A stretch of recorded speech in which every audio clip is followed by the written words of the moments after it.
individuals who own pistol braces, which were originally approved by the ATF themselves. And every conservative in this Congress to stand with Representative Clyde and his legislation, and to stand with me. And then 1446 is where they're taking the 3-day default proceed. Tearing apart families and making our streets less safe. But let's just say that you actually did get a permit under the original SB2. Which changes now we have an administration that is desperate to erode our Second Amendment rights. Supreme Court's decision. The Supreme Court's hammer came down hard on California's SB2 law, like a superhero knocking out the bad guys. It was a 6-3 decision, a clear majority ruling that made waves in the legal realm.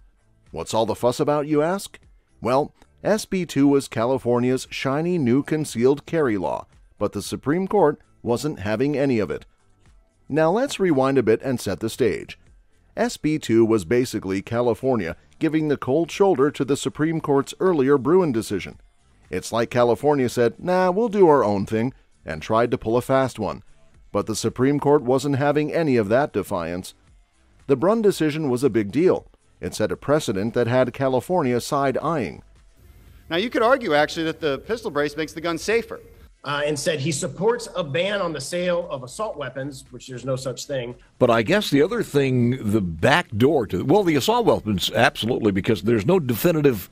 So in this 6-3 decision, the Supreme Court slammed the gavel and said, nope, not on our watch.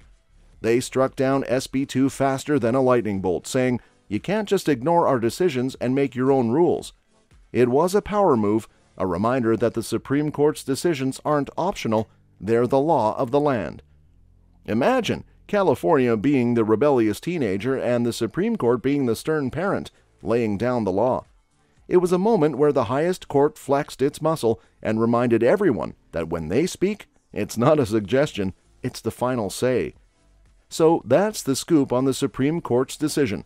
California's SB2 law didn't stand a chance when it came face-to-face with the court's authority. It was a showdown that ended with the court reaffirming its power and telling California, you can't defy us and get away with it. Background lawsuit. In this legal showdown that feels straight out of a courtroom drama, the plaintiffs were like the Avengers, assembling to protect the Second Amendment. We're talking about heavy hitters here: CRPA, GOA, Second Amendment Foundation, and a bunch of other gun rights advocates. These folks weren't just bystanders, they were the driving force behind the lawsuit against California's SB2. Think of them as the guardians of the Second Amendment, swooping in to defend the right to bear arms. They weren't about to let SB2 trample on those constitutional rights. CRPA, for starters, is like the California guardian of gun rights. They've got experience, know-how, and a serious dedication to protecting the freedoms of firearm owners in the Golden State. They're not shy about taking legal action when they feel those rights are threatened. Then comes GOA, known for its nationwide stance on defending the Second Amendment. These folks are like the cheerleaders rallying support for gun rights across the country. When something's amiss in California, they're quick to step in and join the legal battle. And let's not forget the Second Amendment Foundation. They're like the scholarly types, armed not just with passion, but with legal expertise. They're the ones diving deep into the legal nitty-gritty, ensuring every T is crossed and every I is dotted in their fight for gun rights. These organizations, along with other passionate individuals, joined forces to sue California over SB2. Their role? Simple: protect the rights of law-abiding citizens to carry concealed firearms. They saw SB2 as a threat, an attempt to slam the door shut on responsible gun owners, and they weren't having it. Their involvement wasn't just about making noise. They put their money where their mouths were, dedicating time, resources, and legal expertise to challenge SB2 in court. If you did, you still couldn't use it because you couldn't go about your daily life without crossing through some type of sensitive location. All kinds of firearms that take detachable magazines. There's a hearing that you can't be at, your counsel can't be present, you haven't been charged with the crime. And they're turning it into 10 days plus a number of steps that you have to take in order to clear your name. It's like they gathered the Avengers to take on a formidable opponent. They weren't backing down until justice was served. So in this legal saga, These plaintiffs and organizations weren't just names on a lawsuit. They were the heroes fighting to ensure that Californians could exercise their Second Amendment rights without unnecessary restrictions. They were the shield against SB 2's encroachment on those fundamental freedoms. SB 2 restriction. All right, buckle up, because SB 2 was like the conductor of a strict orchestra when it came to concealed carry rules in California. This law wasn't playing around. It was all about making it as tough as possible for folks to carry concealed firearms. First off, SB 2 decided to beef up the training requirements. It wasn't just a little bump, it was more like a marathon compared to a sprint. They doubled down on the training hours. New applicants needed a whopping 16 hours instead of the previous 8, while renewals jumped from 4 hours to 8. Talk about a serious training regimen. The ATF before they abolish our Second Amendment rights. Alcohol, tobacco, and firearms Makes it less likely for people to shoot things they are not aiming at. The last case that they rendered a decision in that was tangentially related to the Second Amendment was in 2016. Now, here's the kicker. SB 2 introduced this whole new concept of assessing good moral character. It's like they wanted to judge whether you were a saint or not before letting you carry concealed. Imagine trying to prove you're as pure as the driven snow just to exercise your Second Amendment rights. SB 2 basically said, hey, even if you jump through all these hoops, your local law enforcement can still give you a thumbs down based on their good moral character checklist. It was like trying to pass a test where the answers kept changing. And if you thought private property was a safe haven, think again. SB 2 threw a curveball by saying, oh, you want to carry on private property? Well, better hope the owner has a sign saying it's okay. Imagine having to wait for a sign, literally, just to exercise your right to protect yourself. So in a nutshell, SB 2 made getting a concealed carry permit feel like trying to solve a Rubik's Cube blindfolded. It was complicated, restrictive, and seemed almost impossible to crack. It wasn't just about stricter rules, it was a complete overhaul of the concealed carry landscape in California. Judge Carney's ruling. Judge Carney, in a legal showdown akin to a sheriff restoring order in the Wild West, slammed down a preliminary injunction against SB 2. It was like he said, hold your horses, SB 2, you're not riding into town just yet. Now, why was this such a big deal? Well, Judge Carney's decision to grant a preliminary injunction was like hitting the pause button on SB 2's grand entrance. It was a legal roadblock, a temporary stop sign saying, hey, before you go changing the game, let's take a closer look. This injunction wasn't just a minor hiccup. It was a seismic event in the legal landscape. Judge Carney basically said, whoa there, SB 2, before you start throwing around all these restrictions, let's make sure it's all above board. It was a moment where the judge raised an eyebrow and said, let's pump the brakes and examine this closely. The significance? It puts SB 2's implementation on hold. It was like freezing a scene in a movie. Everything stopped, and SB 2's strict rules couldn't kick in as planned. People who were about to be hit by these heavy restrictions suddenly got a breather. It was a moment where the legal system stepped in to ensure fairness and legality in the face of potentially overreaching laws. So, Judge Carney's ruling wasn't just a legal jargon-filled document, it was a lifeline for those affected by SB 2. And there's been quite a few amendments. Well, the last thing to happen just happened yesterday. Do you think we're our safeguard on this one is there's no way that the Supreme Court will allow this, or is of 2022. Now, when it was originally introduced, it was the worst carry bill that I have ever seen. It was a decision that said, let's take a closer look before diving headfirst into these strict rules. And for those who were worried about SB 2's immediate impact, it was a sigh of relief, at least for the time being. Blocked carry restrictions in various locations. Judge Carney's injunction against SB 2 brought relief to individuals affected by the law's stringent restrictions on concealed carry. It was a significant move that halted the implementation of SB 2's carry limitations in various locations across California. People who were facing the prospect of restricted zones found some reprieve as the injunction opened up several places that were initially designated as off-limits. Imagine hospitals becoming a zone where self-defense through concealed carry was previously restricted under SB 2. The injunction acted as a legal remedy, allowing individuals to have the option to protect themselves within these medical facilities, providing a sense of security in potentially vulnerable situations. Which changes now we have an administration that is desperate to erode our Second Amendment rights. And then there's one that Senator Feinstein just introduced, where it's an assault weapons ban. They don't care about that fundamental liberty law-abiding citizens in this country enjoy. Judge Carney's injunction lifted the SB 2 restrictions, giving individuals the freedom to exercise their Second Amendment rights in these locations, ensuring their ability to protect themselves wasn't curtailed. Parks, often bustling with activity and enjoyment, were also affected by SB 2's restrictions on concealed carry. However, with the injunction in place, people could once again enjoy the outdoors while having the option to carry concealed, providing a sense of safety and security. Private property became less of a gray area due to SB 2's provisions. The injunction's impact brought clarity, reducing the confusion around concealed carry on private premises and ensuring individuals had clearer guidelines for exercising their rights. In essence, the injunction's reach wasn't limited to specific spots. It was a broader stroke, temporarily lifting the restrictions that SB 2 sought to impose across various public places. This legal action provided a temporary reprieve and a sense of restored rights for those affected, allowing them to exercise their Second Amendment rights in locations previously designated as no-carry zones under SB 2. Second Amendment and right to self-defense.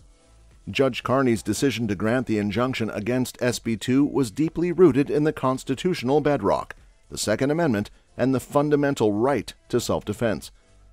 The Second Amendment isn't just some fancy words on parchment, it's the cornerstone of American liberties. Judge Carney leaned on this constitutional powerhouse, emphasizing that the right to bear arms isn't just about owning a cool firearm, it's about self-preservation, protecting oneself and loved ones from harm. Let's see what is the most compelling thing to learn from that case. How many times was this gentleman... Because Bruin said that that's unconstitutional, so they drafted SB 2, which was originally introduced back in December. The impulsive leaders at ATF have once again failed to apply simple logic and reason to their decision-making. The judge wasn't just quoting legal jargon, he was highlighting a fundamental aspect of human rights, a right that the Constitution enshrines. In essence, Judge Carney's reference to the Second Amendment was like a beacon, reminding everyone that the right to bear arms isn't just a historical artifact, it's a living, breathing testament to the individual's ability to protect themselves. It's a right that transcends legalities. It's a right to preserve life, liberty, and personal safety, a right that the judge upheld in his decision to grant the injunction against SB 2's restrictive measures. Analysis of SB 2's restrictions. In the legal tango surrounding SB 2's restrictions on concealed carry, Judge Carney wielded a critical lens, examining the historical underpinnings, or rather, the lack thereof, behind these stringent limitations. His ruling was akin to a history lesson, revealing that SB 2's restrictions were standing on shaky ground without substantial historical support. Judge Carney took a deep dive into the ocean of historical evidence, or the lack thereof, supporting SB 2's limitations. It was as if he dusted off the pages of time to scrutinize the roots of these restrictions. His assessment wasn't just about legal jargon. It was about historical accuracy and constitutional alignment. He dissected each of SB 2's restrictions, holding them up against the litmus test of historical precedent. It was like he had a magnifying glass focused on each restriction, asking, where's the historical foundation for this? Training hour increments, carry location restrictions, and the moral character assessments, they all faced Judge Carney's scrutiny. He probed into the historical context, seeking evidence that these limitations were in line with long-standing practices or principles. But what he found was a lack of substantial historical backing. When it came to the training hour escalations under SB 2, Judge Carney didn't find a historical precedent supporting such substantial increases. It was like asking for proof of a historical tradition of doubling training hours. It simply wasn't there. As for the labyrinth of restricted carry locations, Judge Carney scoured historical records, looking for evidence that parks, hospitals, and public transportation were traditionally off-limits for concealed carry. Yet the historical archives remained silent on such sweeping restrictions, leaving SB2's limitations without a historical leg to stand on. Then came the good moral character assessments, a concept that SB2 introduced to determine eligibility for concealed carry. Judge Carney sifted through historical records, seeking evidence that our forefathers had a checklist for determining moral character before allowing concealed carry. Spoiler alert, he found no such historical trail. In essence, Judge Carney's ruling wasn't just about legal technicalities. It was a verdict rooted in the absence of historical precedent. He held SB2's restrictions to the standard of historical legitimacy and found them lacking. It was like saying, "Show me the historical receipts," and SB2's restrictions couldn't provide any. Judge Carney's assessment echoed the idea that restrictions on fundamental rights, especially those enshrined in the Constitution, should have a solid historical foundation. SB2's restrictions, lacking this historical bedrock, crumbled under Judge Carney's scrutiny. In the grand courtroom drama, Judge Carney's analysis stood as a testament to the importance of historical precedent in shaping laws. His ruling highlighted that while change may be necessary, it must align with historical practices and constitutional principles, something SB2's restrictions failed to do. And they're coming for your firearms. 6 weeks ago, it was the red flag law. That the governor there is declaring a public health emergency with respect to firearms. They should be respected. Reclaiming my time. So, Mr. Chairman, I'd like 40 seconds I've seen my constituents die in battle. 3-round burst or semi-automatic. Those firearms are not allowed for purchase in the United States today. Does everyone understand what a concealed weapon means? That you have no forewarning. Protecting citizens' right to bear arms. Judge Carney's ruling against SB2's restrictions on concealed carry wasn't just a legal skirmish, it was a resounding victory for the protection of citizens' fundamental rights. The impact of this ruling resonated far beyond the courtroom, reverberating as a testament to the sanctity of individual liberties. At its core, Judge Carney's decision safeguarded the essence of the right to bear arms as enshrined in the Second Amendment. It was like he raised a shield, defending the inherent right of law-abiding citizens to protect themselves and their loved ones. This ruling didn't just focus on firearms, it was a stand for personal safety and self-defense, a cornerstone of individual freedoms. The significance of this ruling rippled through the fabric of society, reinforcing the principle that constitutional rights are not mere suggestions, but pillars of democracy. It reiterated that the right to bear arms for self-defense isn't a privilege granted by the state. It's an unalienable right woven into the fabric of American values. Judge Carney's decision was more than a legal victory. It was a beacon of hope for those who feared encroachments on their liberties.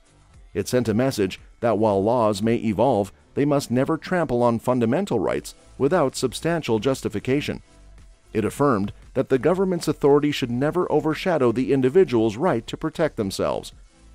Beyond the immediate impact of concealed carry restrictions, this ruling had a profound effect on the broader conversation about individual freedoms and government overreach.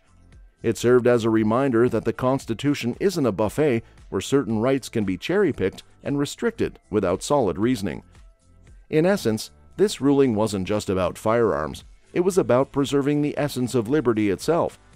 It echoed the sentiment that individual rights should stand strong against attempts to curtail them without valid reasoning. Judge Carney's decision wasn't just a win for gun rights advocates, it was a triumph for the preservation of individual autonomy and the enduring principles upon which the nation was founded. Ultimately, the ruling's significance lay not just in its immediate impact, but in its reaffirmation that the protection of citizens' rights, especially those enshrined in the Constitution, is a cornerstone of a just and free society. It was a victory for the rights of the people, standing as a testament to the enduring importance of individual liberties in a democratic society. Piece of legislation and voting on whether this nation is going to be all in on a new nuclear arms race. But today, the Supreme Court is sending us backwards in our efforts to protect families and prevent gun violence. There's a hearing that you can't be at, your counsel can't be present, you haven't been charged with the crime. The number of so-called assault rifles, what you all are calling assault rifles, had doubled. Response from opponents and Ninth Circuit. Following Judge Carney's ruling striking down SB 2's concealed carry restrictions, the proponents of SB 2 found themselves at a pivotal juncture, contemplating their next move in the legal chess match. Their response wasn't one of acceptance, but rather a resolute call to arms, readying themselves for an appeal seeking to challenge the decision and potentially reverse the ruling. In the aftermath of Judge Carney's decision, SB 2's advocates likely expressed dissatisfaction, perhaps even vocalizing their intent to challenge the ruling through the appeals process. Their reaction resembled a determined stance, a refusal to accept defeat, and instead channeling efforts into pursuing a different outcome in the higher courts. Anticipating the appeal process in this legal saga involves peering into the potential strategies of SB 2's proponents. They might regroup, recalibrate their arguments, and prepare to engage in the appeals process with heightened fervor. Their objective? To persuade the Ninth Circuit to overturn Judge Carney's ruling, hoping for a reversal that favors the implementation of SB 2's restrictions. The implications of this potential appeal extend far beyond legal maneuvering. They carry significant weight in reshaping the landscape of concealed carry laws in California. A successful appeal for SB 2's advocates could mean a revival of stringent restrictions, reinstating limitations that Judge Carney's ruling temporarily halted. Conversely, if the Ninth Circuit upholds Judge Carney's decision, it solidifies the pause on SB 2's restrictions, further emphasizing the significance of constitutional scrutiny in shaping laws that impact fundamental rights. This outcome would underscore the necessity of aligning regulations with constitutional principles, particularly when it comes to citizens' rights to bear arms. The appeal process isn't just a legal battleground, it's a clash of ideologies, pitting opposing viewpoints on gun rights and public safety against each other. It's a moment where legal arguments collide, each side aiming to sway the course of concealed carry laws in California. A ruling favoring SB 2's proponents in the Ninth Circuit could reignite the implementation of stringent restrictions, potentially reshaping the boundaries of concealed carry in the state. You say that crime went down, but did you know that the sales of the so-called assault weapons went up? And we should have the right of determination of what we want to do in terms of our gun laws in our state. The previous ban on assault weapons. This has nothing to do with the Second Amendment. The Second Amendment says the right to keep and bear arms shall not be infringed. Future implications. The aftermath of Judge Carney's injunction against SB 2's concealed carry restrictions has set the stage for potential changes in California's CCW laws. While nothing is set in stone, several potential shifts could unfold in the wake of this ruling. One conceivable scenario is a revisiting and revision of SB 2's provisions. The injunction acts as a red flag, signaling that these restrictions lack solid constitutional grounding. As a result, policymakers might consider revising the law, aiming to create a more balanced approach that respects both individual rights and public safety concerns. This could involve a reassessment of the stringent training requirements, the extensive list of restricted carry locations, and the subjective moral character assessments, aiming for a more reasonable and constitutional approach. This injunction might prompt broader conversations about concealed carry regulations in California. It could serve as a catalyst for a more nuanced approach to firearm legislation, encouraging lawmakers to navigate the complexities of gun rights and public safety with greater consideration for constitutional principles.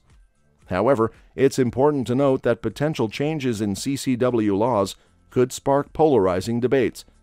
The ruling might invigorate discussions between advocates for stricter gun control measures and those who emphasize Second Amendment rights. This could lead to a tug-of-war between opposing viewpoints, with each side aiming to shape the future landscape of firearms legislation in the state. The broader implications of these potential changes extend beyond California's borders. Any revisions or amendments to CCW laws could set precedents and influence discussions on gun rights legislation in other states. It might act as a reference point in the ongoing national debate surrounding firearms regulations, potentially impacting similar discussions and legal battles across the country.